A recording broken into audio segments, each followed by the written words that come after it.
Spring practice is underway in a lot of places. So let's just give you a few whispers, little bits of intel that we're getting. Obviously, we'll get more as more camps get underway. I want to start at LSU because, man, we got to keep a close eye on this quarterback situation. LSU, the overarching theme this year for them is obviously going to be which was the outlier, 2019 or 2020. Well, then we get down to ground level, and a lot of what's going to determine that answer is what happens at quarterback. And you saw late in the year, probably when logic told you they should have been their most decimated, they rose to play their best football. And that was when Max Johnson took over at quarterback. Miles Brennan was out early to mid-portion of the year. He never came back. And so Max Johnson came in. For instance, he led that big upset win in Gainesville against Florida. And so now Miles Brennan is healthy. And I think a lot of folks maybe who check out during the spring and they come back during what I call preview magazine season, they're going to assume it's Miles Brennan's job. There are a lot of people around LSU who assume that. I don't assume that. I know what depth charts look like.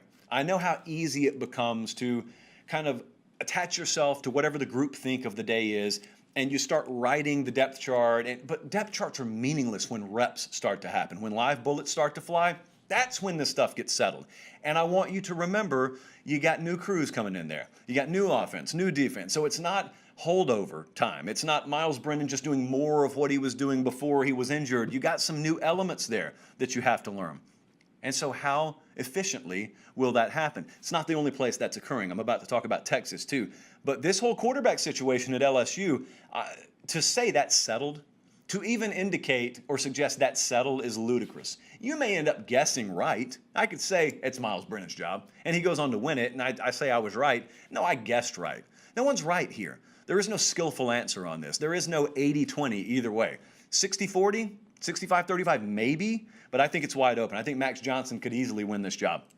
How about Clemson? That defensive line. Last year, you talked to people close to the Tiger program, and they told you two things. The first was learn how to pronounce Clemson. I said, I'm a lost cause.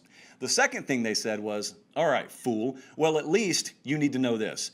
Our defensive line's going to be good next year. This year, they're young. You can see them flash. But next year, they're going to be really good. Well, next year is here. And Clemson's defensive line probably going to be really good. You remember names like Brian Brzee last year. Is he even a legal adult yet? Like he just turned 18 5 minutes ago. He's already wrecking interior offensive lines. But Tyler Davis, Trey Williams, these are names you continue to hear a lot about in camp. KJ Hill, when we talk about the defensive end and pass rush and coming off the edge and stuff like that, KJ Hill's out for the spring. And that's given a lot of guys extra opportunity out there. Miles Murphy's another one of those names that was young a year ago, and now there is no mid-tier. You're either young or you're a veteran now in college football. So he's there. Xavier Thomas, remember that name? These are just all former five-star names everyone remembers from signing days past. That is a potential game-changing crew. And that's independent of anything happening with DJ Uiagalelei. That's independent of anything happening with the wide receiver position. Let me pause. I think if I could pronounce the quarterback without fail, I should get a pass on putting the Z in Clemson. That's my opinion. I know you guys differ, but Uiagalelei versus Clemson, like which one would you rather be able to master? Because I watched some national broadcast types. Colin, remember this. We did a segment on this. I watched some national broadcast types thoroughly make fools of themselves last year trying to pronounce DJ Uiagalelei's name. So I got that one figured out. The Z's not going anywhere, though. How about at Texas? Steve Sarkisian walks in the door. And this is a little while, a couple of weeks after, what bowl game did they play in?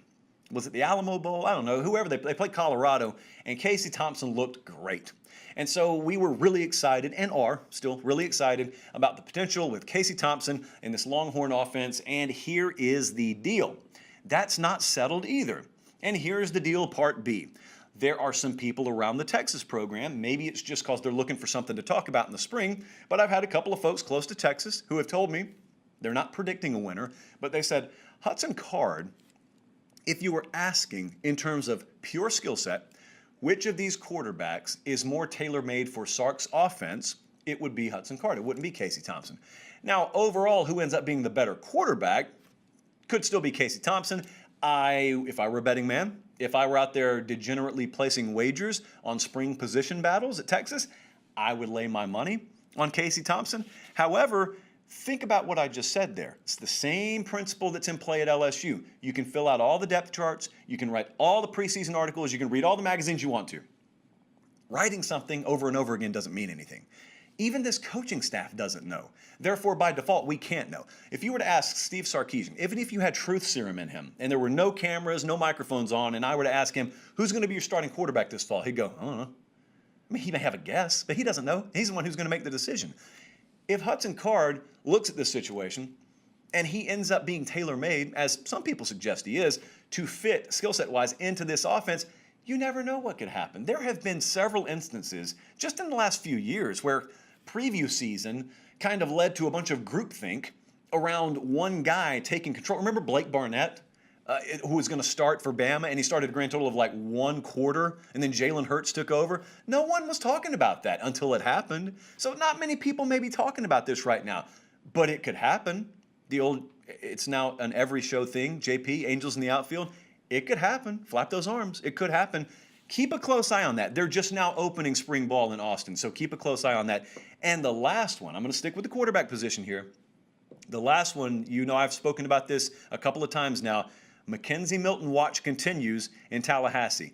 As I said in our spring preview for the ACC, one of the biggest focal points for me is going to be on FSU's spring camp, year 2 for Mike Norvell.